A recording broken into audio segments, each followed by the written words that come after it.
تربیت پوری جماعت کی نہیں ہوتی. فیض ایک وقت میں آپ ایک کو دے سکتے.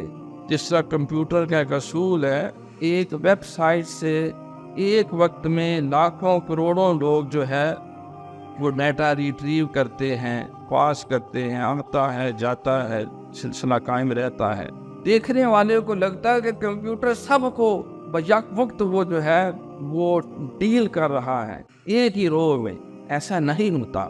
کمپیوٹر وہ مین سرور صرف ایک پی سی کو وہ ایڈریس کر سکتا ہے ایک وقت میں، یا دے سکتا ہے جواب یا لے سکتا ہے. جب دے رہا ہے لے نہیں رہا، یا لے رہا ہے دے نہیں رہا.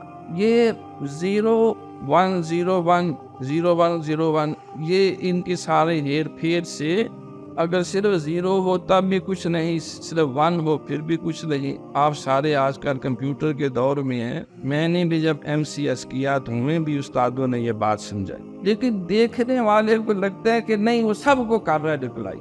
ایسا نہیں ہوتا. یہ بالعالم نے فرمایا بیٹا پوری مجلس ہو، 10 ہو، 100 ہو، 1000 ہو، لاکھ ہو، ہر ایک کی اپنی فریکوینسی ہوتی ہے. کل الناس بمنازلہم، ہر بندے کی ایک جیسی استعداد نہیں ہوتی، ایک جیسا مزاج نہیں ہوتا. ایک ماں کے پیٹ سے پیدا ہونے والے بھی 2 4 5 10 بھی بچے ہوں، وہ ایک جیسی فطرت مزاج کے نہیں ہوتے. سارے انسان ایک سفید کاغذ پہ انگوٹھا لگا دے تو کوئی 2 بندے بھی ایسے نہیں جن کی لائنیں ایک جیسی ہیں.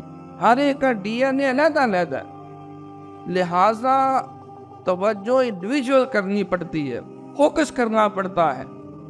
ایک وقت میں ایک اجتماعی ماحول تو بن جاتا ہے، اس کی حسنات و برکات آتی ہیں.